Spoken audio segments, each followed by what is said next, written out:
L'analyse psychologique d'Emmanuel Macron, les coulisses psychologiques du pouvoir. Bonjour et bienvenue à tous. Aujourd'hui, on va explorer un terrain fascinant, la psyché d'un leader. Nous allons tenter de répondre à une question intrigante. Que diraient de célèbres psychologues comme Carl Jung ou Freud s'ils analysaient Emmanuel Macron? Plus qu'une simple observation politique, c'est une plongée dans les profondeurs psychologiques qui animent un homme de pouvoir et résonne avec toute une nation. La persona, le masque du monarque républicain. La persona est le visage que nous choisissons de montrer au monde, notre identité sociale. Pour un chef d'État, elle est cruciale, car elle façonne la perception publique. Chez Emmanuel Macron, la persona semble polie, maîtrisée, presque impassible. Un technocrate éclairé. Issu de l'ENA et de l'Inspection générale des finances, il cultive une image d'expert, de premier de la classe. Ses discours sont souvent très construits, riches en concepts visant à démontrer une compréhension intellectuelle supérieure des enjeux. Par exemple, lorsqu'il détaille des réformes économiques complexes avec un vocabulaire précis ou qu'il utilise des citations philosophiques dans ses interventions. Cette facette rassure ceux qui cherchent la compétence, mais peut éloigner ceux qui préfèrent la simplicité et la proximité avec le peuple. Le maître des horloges. Cette expression souvent utilisée le dépeint comme quelqu'un qui contrôle le temps et les événements, qui anticipe, qui ne se laisse pas déborder. Une persona de sang-froid, même face à la crise ou à l'agitation. Par exemple, sa posture pendant la crise des Gilets jaunes, où malgré les violences des événements, a maintenu un cap ferme, souvent perçu d'ailleurs comme imperturbable, voire même distant. Un modernisateur. Il incarne la rupture avec l'ancien monde politique. Sa persona est celle de l'homme qui casse les codes, qui ose. On peut voir par exemple que sa marche vers l'Élysée, en même temps à droite et à gauche, ou ses discours promettant une transformation profonde du pays. Cette persona est-elle un filtre authentique de son être profond ou un bouclier pour dissimuler des vulnérabilités ou même des aspects qu'il juge incompatibles avec le pouvoir? Le risque dans tout ça, c'est que cette persona devienne si rigide qu'elle étouffe d'autres parts de sa psyché, le coupant de ses propres émotions et par la même occasion les émotions de celles du peuple. L'ombre, ce que le président refoule ou projette. L'ombre est la face cachée de notre personnalité. C'est tout ce que nous refoulons parce que jugé inacceptable, indésirable, ou simplement pas en accord avec notre image consciente. Mais cette ombre ne disparaît pas. Elle agit depuis l'inconscient et peut même être projetée sur autrui. Pour Emmanuel Macron, son ombre pourrait potentiellement inclure l'arrogance ou l'élitisme. C'est sans doute la projection la plus fréquente. Malgré ses efforts pour être proche des Français, certaines de ses phrases ont cristallisé une image d'un homme déconnecté, voire même méprisant. La fameuse phrase « Je traverse la rue pour vous trouver du travail » adressée à un jeune horticulteur, ou encore « Les gens qui ne sont rien », ces expressions perçues comme condescendantes pourraient être des manifestations de son ombre. Un sentiment inconscient de supériorité qui fuit malgré lui, ou une projection de l'ombre sur lui par ceux qui ressentent cette condescendance. L'autoritarisme. Son style de gouvernance, parfois perçu comme solitaire et peu enclin au compromis, peut être lié à une part de l'ombre autoritaire. L'utilisation fréquente de l'article 49.3 ou la gestion très verticale de certaines réformes qui donne une impression d'une absence de véritable concertation. Si cette part est refoulée, elle peut émerger de manière compulsive et créer des résistances fortes. La vulnérabilité ou le doute. Derrière la carapace du maître de soi, il y a probablement une peur de l'échec ou de la critique, un doute inhérent à toute prise de décision complexe. Si ces sentiments sont trop refoulés, ils peuvent paradoxalement conduire à une rigidité ou une incapacité de changer de cap. Rarement voit-on Emmanuel Macron exprimer publiquement un doute ou une hésitation significative, même face à ses revers. L'intégration de l'ombre est essentielle pour un leader.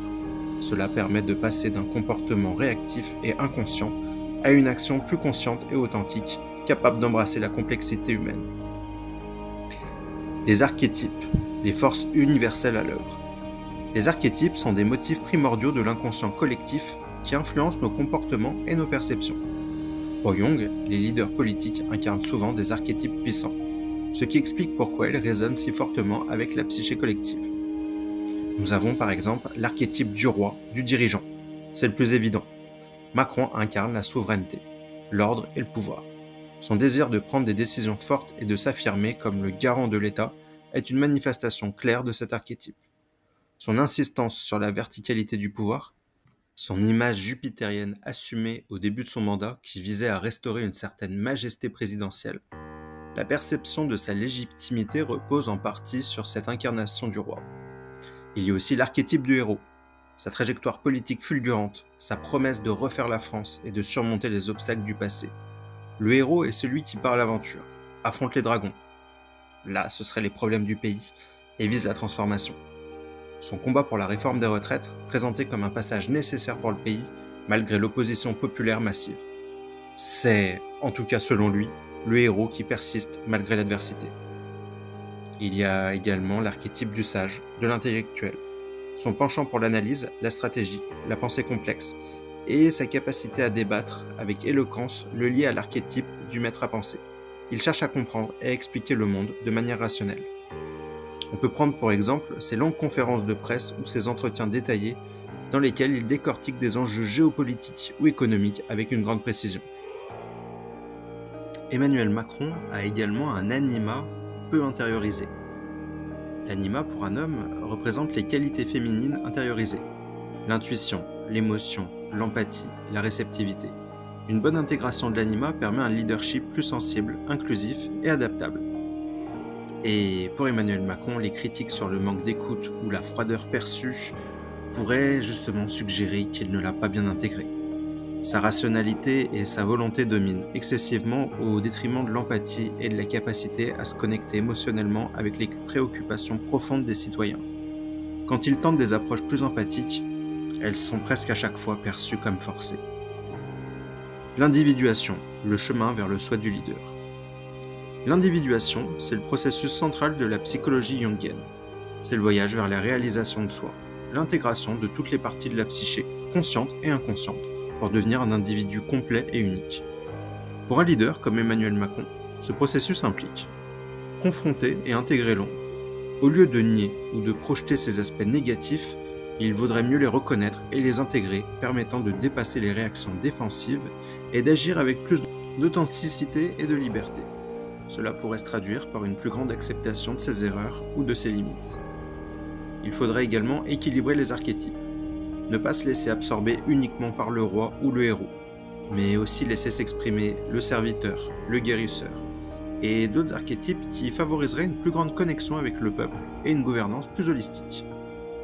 Il faudrait dépasser la persona, permettre à son soi plus profond, au-delà du rôle présidentiel, de s'exprimer. Cela peut signifier une plus grande spontanéité, une vulnérabilité assumée ou une communication moins formatée. Les crises politiques, les critiques, les échecs ne sont pas juste des obstacles, mais des opportunités d'individuation. Elles forcent le leader à regarder en lui-même, à confronter ses limites et à grandir.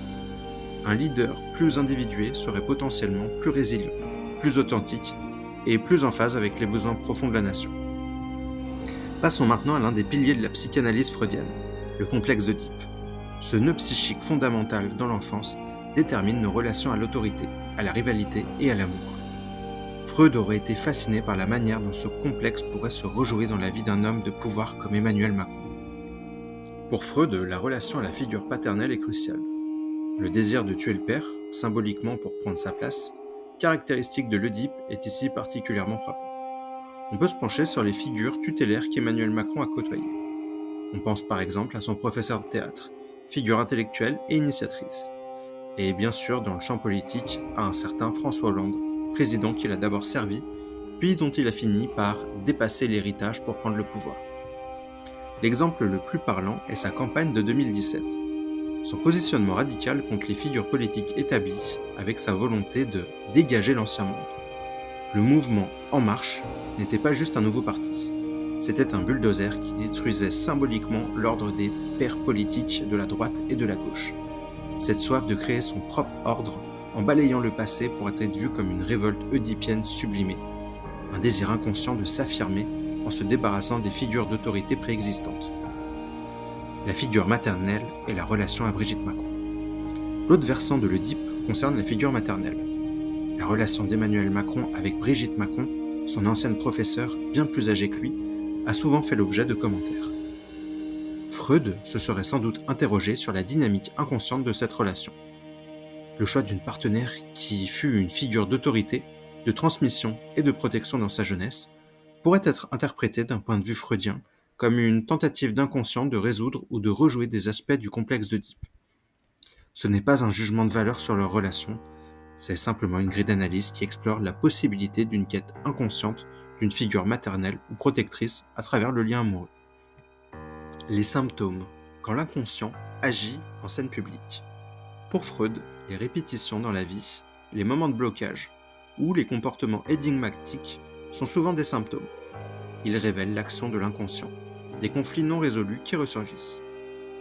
Prenez la réaction populaire face à Emmanuel Macron. La forte polarisation autour de sa personne, l'intensité des réactions, qu'il s'agisse de passion ou de rejet violent, pourrait être vue comme une projection massive des inconscients collectifs.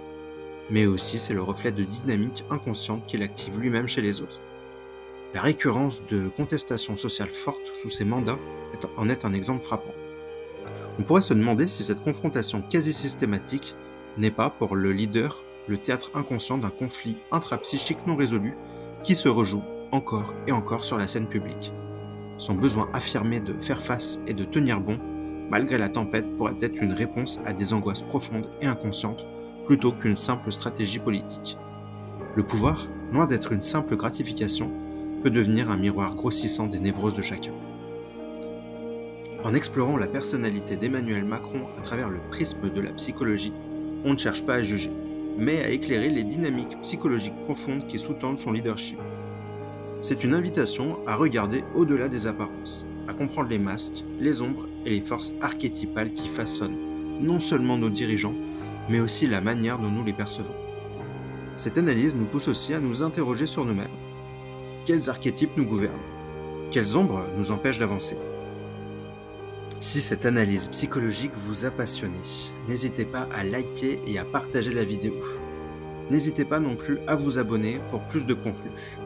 Dites-nous en commentaire quelle part de cette analyse vous a le plus interpellé concernant Emmanuel Macron. C'était un plaisir d'avoir été avec vous et je vous dis à très bientôt.